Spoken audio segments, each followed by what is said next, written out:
Olá, muito boa noite para você. O Entrevista Coletiva de hoje fala sobre um assunto que impacta a vida de todo cidadão, a gestão pública das cidades. Com o objetivo de premiar e reconhecer quem promove a excelência na gestão dos municípios, a Band e o Instituto Áquila criaram o Prêmio Band Cidades Excelentes, que chega à segunda edição neste ano de 2022.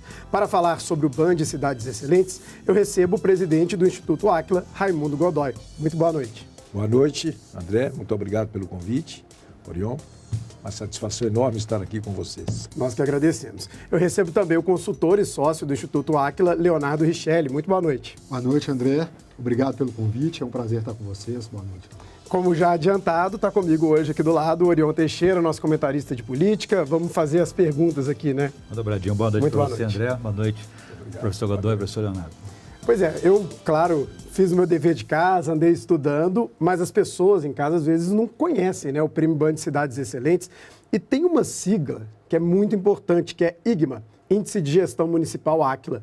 O que é essa sigla? Qual que é a importância dela para mensurar mesmo uma gestão excelente, não tão excelente? Isso é fruto de 14 anos de trabalho que nós pesquisamos todas as 90 cidades do exterior e 360 municípios brasileiros, buscando entender o que é excelência. Então, a partir desse estudo, nós criamos hoje 6 indicadores. Governança, eficiência fiscal e transparência, que é aquele que é essencial. E depois nós temos 5 outros indicadores, que é saúde e bem-estar, educação, infraestrutura e mobilidade. Entrou agora o novo indicador, sustentabilidade, desenvolvimento socioeconômico e ordem pública. Então, quer dizer, esse último abastece o primeiro. Então, o IGMA é o Índice de Gestão Municipal Áquila, que promove o ciclo virtuoso do crescimento humano. Então, você parte de um essencial, investe nos estruturais e o último abastece o primeiro. Por isso que é um ciclo virtuoso. Professor Leonardo, pode-se dizer que esses critérios que foram adotados para guiar a administração pública são critérios do setor privado para desenvolver essa metodologia e chegar ao IGMA? Olha, a metodologia da excelência, ela pode ser aplicada para o setor privado e para o setor público. Esse estudo de 14 anos foi dedicado ao setor público. Então, o que vem da excelência das cidades e como transformar isso nos municípios brasileiros. Então, após essa pesquisa no exterior, nas cidades excelentes, fomos buscar os indicadores existentes no Brasil.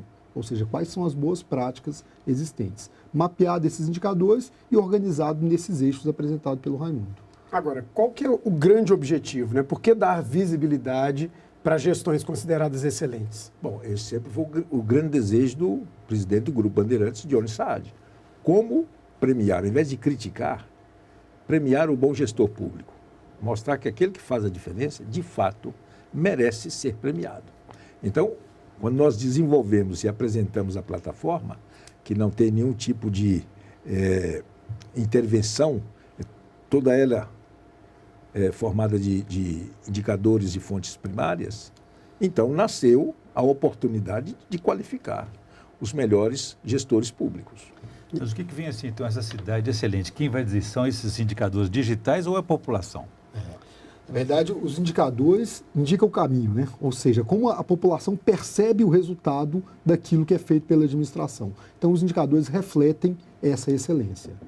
A gente teve no ano passado a premiação e eu me lembro, aqui em Minas Gerais, Lavras, me lembro que foi muito bem na categoria, porque tem categorias, né? Até 30 mil.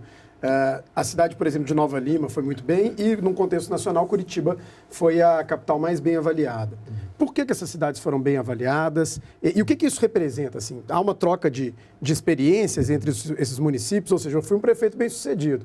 Aquele prefeito vizinho vai querer saber quais ideias são essas, o que está dando certo, é mais ou menos por aí, tentar... Porque você tem a somatória de todos esses indicadores da sua nota do IGMA. Sim. Então, dentro da classificação até 30 mil habitantes, você tem um grupo de cidades participando. De 30 a 100 mil, outro grupo, e acima de 100 mil. Então, essas cidades que você citou, elas, na categoria delas, foram as melhores no IGMA geral. Certo? Então, quer dizer, ela teve uma pontuação em todos esses pilares. Então, para ser excelente, esse é que é o ponto. Para ser excelente, não basta, por exemplo, ser excelente na saúde. Você tem que ter excelência em todos os pilares. Isso é que faz uma cidade excelente. Não basta ser bom em um, você tem que ser excelente em todos. A gente tem um pensamento um pouco conservador de sempre achar que não há uma influência política e humana, como o senhor disse, nos indicadores. Mas na administração sempre existem aquelas influências que vêm da política, pressão política, vêm até de, digamos, servidores e corporativos, né? Enfim, como é que o prefeito vai conduzir a administração dele e atingir aquele indicador que não vai haver essa interferência humana mais? Por essa razão que o pilar essencial é a governança, eficiência fiscal e transparência. O que é governar? É governar com sabedoria, com firmeza e sabedoria. E esse pilar, ele passa de 7 para 15 indicadores esse ano. Então, quer dizer, por isso que a essência vem daí. Então, o gestor, que ele democraticamente eleito, ele sabe que ele precisa governar. E isso precisa ser um ponto essencial da sua administração. Se ele não consegue fazer, por exemplo, que a administração funcione com foco em todas as secretarias, em tudo aquilo que a cidade precisa fazer, ele não consegue melhorar a sua cidade. Agora, o senhor falou dessa questão do peso da governança, um peso maior nessa segunda edição. Tem uma novidade também, que é a questão da sustentabilidade. Por que ela entra? Por que foi pensado isso agora nessa segunda edição? Essa é até uma necessidade que os próprios municípios hoje apresentam, né? Desenvolver a sua sustentabilidade. Ou seja, como é que está o meio ambiente, como é que está a questão das mulheres eleitas, como é que está a questão da sua preparação para algum tipo de tragédia no município. Então, esse eixo vem como eixo que sustenta os demais eixos. O eixo aí do desenvolvimento socioeconômico e da infraestrutura. Ou seja, vem fomentar e ajudar o desenvolvimento da cidade. Um exemplo aí, por exemplo, André, é o seguinte. Qual a escola do ano 2030? A escola pública para aquele bebê que está nascendo hoje. Qual a exigência dele? Em termos de consumo de recursos naturais, de energia, de água, de painéis solares. De tecnologia. De tecnologia. Então, quer dizer, não se discute hoje a educação hoje, se discute a educação em 2030. Por isso que é o ciclo virtuoso. O que é que o cidadão que nasce hoje, qual o modelo mental dele daqui a 10 anos? Então, por isso que o ciclo virtuoso, ele promove levar a cidade para o futuro. Ele convida a cidade para ir para o futuro. Mas o desafio da administração pública é descontinuado. A cada 4 anos, ele é interrompido ou ele é alterado por uma nova gestão, às vezes de oposição à que estava anteriormente. Como é que fica esse projeto? Que eu pensei lá em 2030, mas houve aí no meio do caminho essas... Orion, essa sua observação é importantíssima. Por essa razão que nós pesquisamos cidades do exterior, 90 cidades. Então, independente da administração, os projetos estruturais não param. Aquilo que de fato faz a diferença, independente do administrador, tem que continuar. Então, por essa razão que se o administrador não pensar em levar a cidade para o futuro, a cidade nunca será excelente. Não tem como. Mas nós somos não sei se podemos classificar de forma tão crítica assim, que o país é muito atrasado. O prefeito fica mais preocupado com a governabilidade do que com a governança. E a pressão política que vem do legislativo, o que ele faz com isso? Ele manda as favas? Esse é o desafio. Como mudar o Brasil? Então, quer dizer, por que nós fizemos essa plataforma Cidades Excelentes? Porque, segundo nossos estudos, em 20 anos de prestação de serviço no setor público, o Brasil só vai melhorar se as cidades melhorarem. Porque todo cidadão está conectado em um município. E é ali que ele percebe as mudanças, né, do seu dia a dia. Então, se nós melhorarmos as cidades, automaticamente o Brasil melhora. E todos os investimentos estruturais que a federação faz impactam o município. Então, quando fizemos esse trabalho, nós buscamos trazer algo disruptivo para o país. Esse é o momento que o Brasil tem de repensar a sua organização. Então, o que você fala, o que é o Brasil? É a somatória de 5.570 cidades. E todos nós estamos conectados em uma cidade. É ali que você percebe as melhorias. Então, se nós não tivermos esse olhar crítico de que os projetos estruturais eles precisam continuar, você tem razão. Aquele que entra muda tudo. Então, quer dizer, um cemitério de obras paradas. Agora, no ano passado, a gente tem pela primeira vez a publicidade dessas gestões excelentes. E aí, nesse ano, já estão colhendo dados. Já deu para perceber que o sarrafo subiu, que os prefeitos que ficaram para trás tentaram ali melhorar os índices. Já dá para ter uma noção desses números? Nós temos 3 sarrafos novos, né, Leonardo? Exato. Primeiro, os indicadores passam de 41 para 62. Tá. Você vê, já aumentou a pressão. os pilares passam de 5 para 6.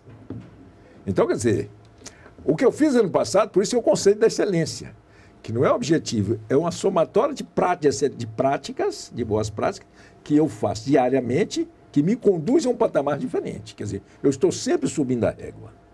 Então, o prefeito que ano passado recebeu uma boa nota e, na sua classificação, esse ano tem mais 2 desafios. Entendeu, André? Então, quer dizer, e ano que vem nós estamos, claro, e ano que vem, quer dizer, o nosso objetivo com o Grupo Bandeirantes é lançar ano que vem novos desafios, de tal maneira que nós estamos, vamos dizer assim, um ano à frente daquilo que vai acontecer. E o senhor percebe nesse ranking nacional desses indicadores municipais, digamos assim, de sustentabilidade, de administração, tem melhorado? O Brasil tem melhorado? Tem. Em média, o Brasil tem melhorado os seus índices de cada um dos eixos e também do índice final, que é o índice de gestão ACLA. Aí é importante que a comparação que é feita também de municípios de 30 mil habitantes, municípios de 100 mil habitantes maior do que 100 mil, permite identificar boas práticas. Porque aquele município que ganhou com 30 mil, que tem uma boa prática, ele pode ser facilmente copiado e aplicado em outro município. Então, isso ajuda a um desenvolvimento de todos os municípios. E como é que, assim, na cabeça do cidadão, vivo na cidade X, essa evolução, como é que ele percebe no dia a dia dele? Ou seja, a cidade foi ficando excelente, como é que volta isso? Ele sente uma rua melhor, uma escola melhor, uma unidade de pronto atendimento melhor, mas ele também pode entrar no site e observar a sua cidade, os indicadores de sua cidade.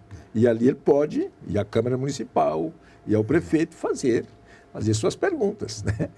São critérios objetivos. Claro, claro. Ele tem condições hoje de sair do ambiente, né, assim, vamos dizer, introvertido, para questionar, que é a função do cidadão, questionar os nossos gestores democraticamente eleitos. Eles têm que ser questionados. E a plataforma permite, né, Ramon, a comparação com outros municípios comparáveis. Sim, ou seja, o meu município está bem ou mal comparado com outros municípios. Em áreas específicas? Em áreas específicas. E a própria plataforma te dá municípios com que comparar. Porque normalmente você compara com as cidades vizinhas, né? Mas não necessariamente aquelas cidades são comparáveis à sua. Ele pode estar espalhado em qualquer lugar do país. Aonde tem uma saúde melhor, aonde tem uma educação melhor e qual a boa prática. Eu quero entrar num tema, Orion, que é a questão desse desafio desse momento. Porque a gente tem pandemia, crise econômica, inflação, enfim, muitas questões. Eu queria ver como é que isso está afetando nos municípios. Mas vamos fazer o seguinte, um rápido intervalo, e aí a gente volta em 3 minutos para falar desses desafios na gestão das cidades brasileiras. 3 minutinhos e a gente está de volta.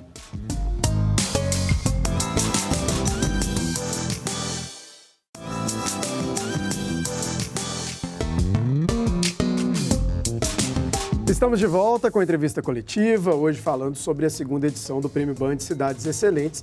Eu deixei então essa questão no ar. Pelo menos eu, como leigo, tenho essa impressão de que pandemia, problemas econômicos, inflação, tudo isso aumenta ainda mais o desafio dos gestores, dos prefeitos. Isso está correto? Vocês observaram essa situação? Como é que impactou pandemia, crise econômica e tudo mais? Ou vem impactando? O gestor público já tem um desafio interessante que a prefeitura é uma soma de tecnologias não somáveis, né? Então, você tem a educação, que é uma tecnologia, um tipo de desenvolvimento, você tem a saúde, que é outro, e você tem a obras, por exemplo, que é uma outra tecnologia. Então, primeiro, ele precisa se cercar de bons técnicos e bons gestores para poder dar o apoio para ele para a tomada de decisão. Depois, o segundo, com esses movimentos que tiveram de pandemia, de guerra, de economia, coube ao gestor tomar decisões mais rápidas. Ou seja, ele precisou adaptar o seu sistema da prefeitura, como ele conduzia, para que as decisões fossem mais rápidas e cada vez menos o contribuinte sentisse isso. Então, seja montar um hospital de campanha, seja mudar a questão da saúde, ele precisou ser mais rápido na tomada de decisão. Então, esse foi o grande desafio dos gestores nos últimos períodos. Neste ano nós temos eleições para governo dos estados e também governo federal. Os municípios ficam dependentes, muitas vezes, na área da saúde, de ações, da atuação do próprio estado. Belo Horizonte, por exemplo, acaba ficando sobrecarregada de serviços de saúde para os municípios que não têm serviços públicos essenciais à disposição. Mandam para Belo Horizonte a ambulância terapia, né? Como é que vai medir o indicador de saúde de um município que não investiu, não criou serviços para o cidadão que mora nele? De fato, quando você pega a saúde e bem-estar de alguns municípios, ele tem os outros indicadores, outras pontuações dos outros pilares está em torno de 50, 60, etc. Na saúde está 35, porque vários indicadores dele têm nota muito baixa. Então ele é penalizado por isso. Então o fato dele não investir na sua cidade, de ter o primeiro pronto atendimento, que são as unidades de pronto atendimento, ele automaticamente é penalizado quando ele leva para outro município. Ou muitas vezes não faz um bom convênio. Exato.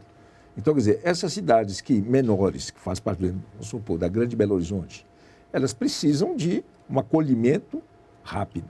Então, Belo Horizonte sofre como cidades polos sofrem. Então, ele tem que buscar uma maneira, com os recursos que ele tem, porque a saúde, você investe 15% de tudo aquilo que é produzido. Isso é uma questão constitucional.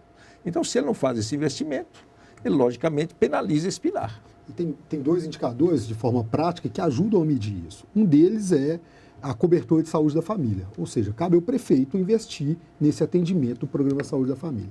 O segundo é internações que são sensíveis à internação do atendimento básico, ou seja, que eu poderia ter resolvido com o atendimento básico, não resolvi e tive que mandar para um outro município para uma internação. Então, eu consigo medir qual que é a eficiência do meu primeiro atendimento. Nesses muitos anos aí avaliando e acompanhando, né, mais de 5 mil, quase 6 mil municípios, dá para colocar quais seriam os principais desafios assim nas cidades de uma forma geral, ou isso varia muito de região para região? Como é que funciona essa questão assim de ver esses dados e ver quais são as principais dificuldades das cidades? Você pega, por exemplo, o estado de São Paulo. O estado de São Paulo, por exemplo, a infraestrutura é excelente. Sim. Você pega Minas Gerais, a infraestrutura que corta Minas Gerais. Então, isso aí quer dizer, qual é o foco, por exemplo, de um governador e todas as cidades de Minas Gerais, que são 853? É a infraestrutura. São Paulo já tem isso resolvido. Então, você anda em São Paulo, as estradas são todas excelentes. Excelente. Então, você faz lá 300 quilômetros, você faz lá 2 horas e meia. Aqui, 300 quilômetros. Dependendo. Então, quer dizer, qual o grande desafio, por exemplo, de um estado como Minas Gerais? É a infraestrutura. Se não melhorar a infraestrutura do estado, eu nunca vou ter polos e cidades excelentes, porque como você faz para transitar, locomover? A logística é muito difícil. Então, cada estado tem sua particularidade. Então, a somatória do IGMA do estado ajuda muito o governador em suas políticas públicas. Nós vivemos em um ciclo vicioso, porque o orçamento público vai sempre para as áreas mais ricas e as mais pobres recebem menos recursos, menos investimentos e menos assistência também dos próprios governos, como o Norte de Minas, o Vale do Jequitinhonha. Enfim, como mudar essa situação dessas regiões, desses municípios, vocês não recebem uma assistência maior do poder central?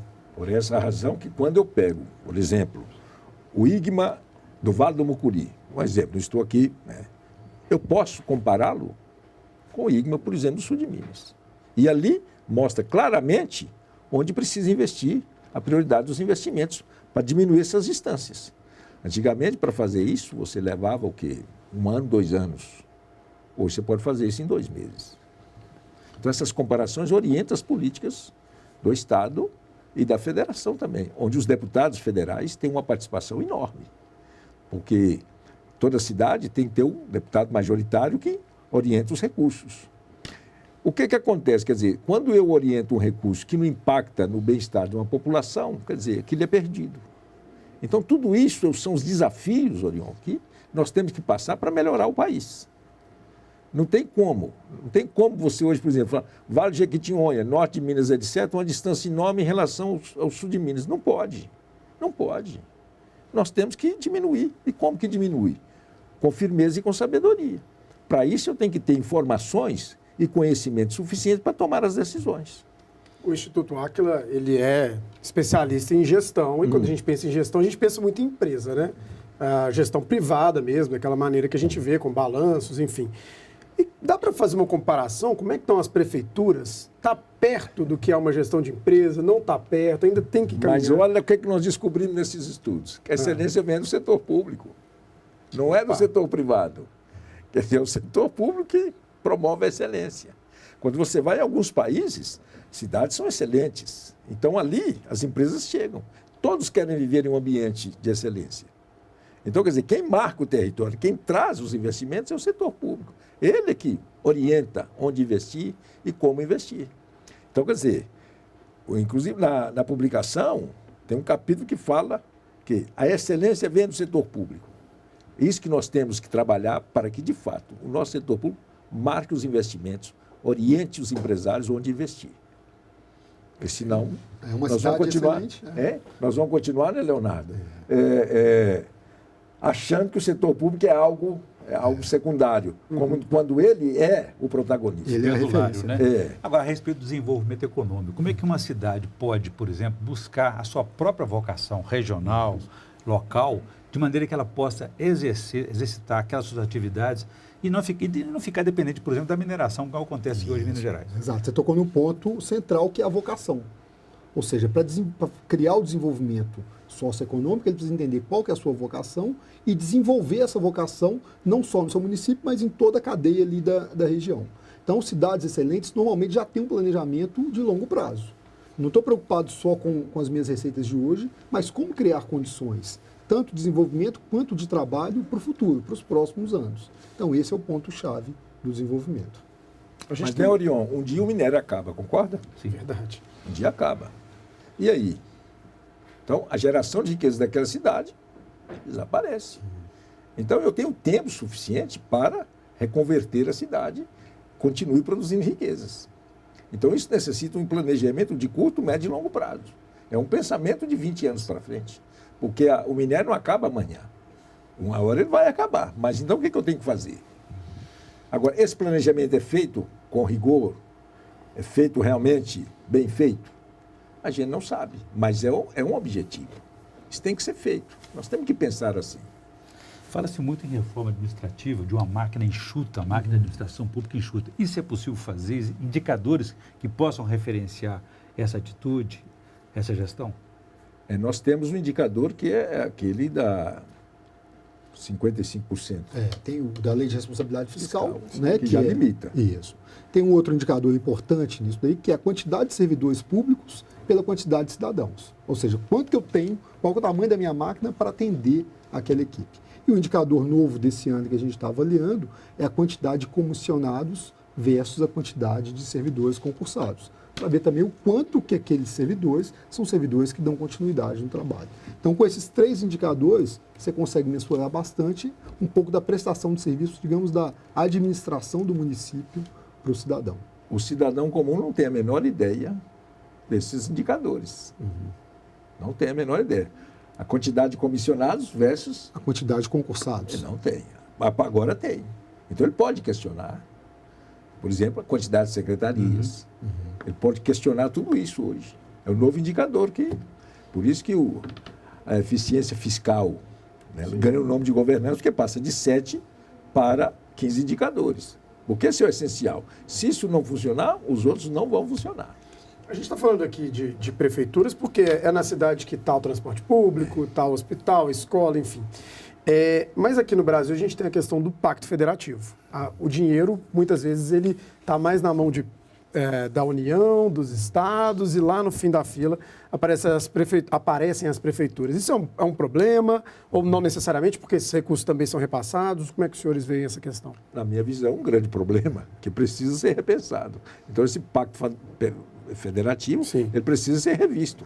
Vamos discutindo, mas chega um momento, terá que ser modificado, porque do jeito que está, não tem condições. Agora mesmo, tivemos o governo federal e o Congresso Nacional reduzindo o ICMS, que é a principal fonte de arrecadação do Estado, com repasse para os municípios, de 30% para 17%. Quer dizer, vai ser um rombo, um déficit nas contas públicas não planejado. Isso afeta o serviço público que está sendo desenvolvido naquele momento. Mas obriga o gestor público a fazer sua reforma administrativa.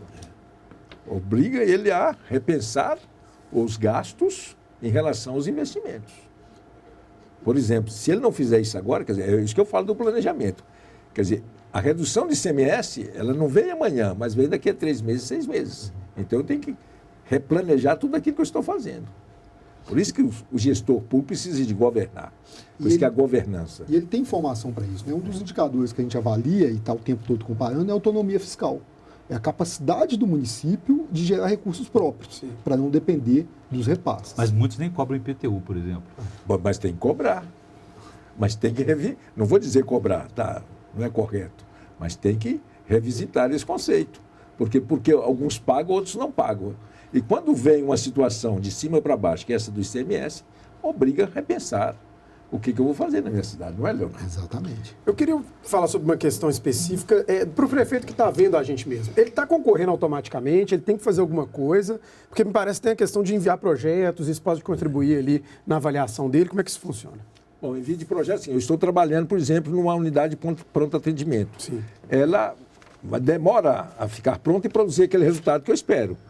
Então, esse projeto eu envio, que ele me ajuda na minha avaliação. Então, todos os projetos de melhoria que tem a cidade, é o momento de enviá-los para que eles contem na sua pontuação. Então, automaticamente, todas as cidades estão participando do prêmio, estão concorrendo. Ou seja, já estamos monitorando os indicadores de todas elas. Mas podem apresentar um projeto que vai impactar nesse indicador no futuro e que é uma boa prática que pode servir como referência para os demais municípios. Pois é, a gente está chegando na reta final. Claro, eu vou aproveitar para agradecer a participação do presidente do Instituto Áquila, Raimundo Godoy. Muito obrigado, viu, presidente? Muito obrigado pela oportunidade e o Prêmio Band na segunda edição, esperemos que seja assim, um grande êxito, um grande sucesso. Vai ser. Vou agradecer também o consultor e sócio do Instituto Áquila, Leonardo Richelli. Muito obrigado pela participação. Muito obrigado e que esse projeto possa estimular, sem dúvida, as boas práticas no município para a gente poder transformar o país. Valeu, Orion. Até a próxima. Um prazer. Boa noite, gente. E aí eu vou lembrar então para você que as cidades podem enviar os projetos. A gente vai até colocar o site aqui na tela para que você, gestor, possa então enviar esses projetos até o dia 31 de julho. Então o site é cidadesexcelentes.band.ol.com.br. Esse site tem todas as informações sobre o Prêmio Band Cidades Excelentes, que acontece dia 18 de setembro e na etapa regional e a nacional na semana seguinte, dia 25 de setembro. Uma ótima noite para você e até a próxima.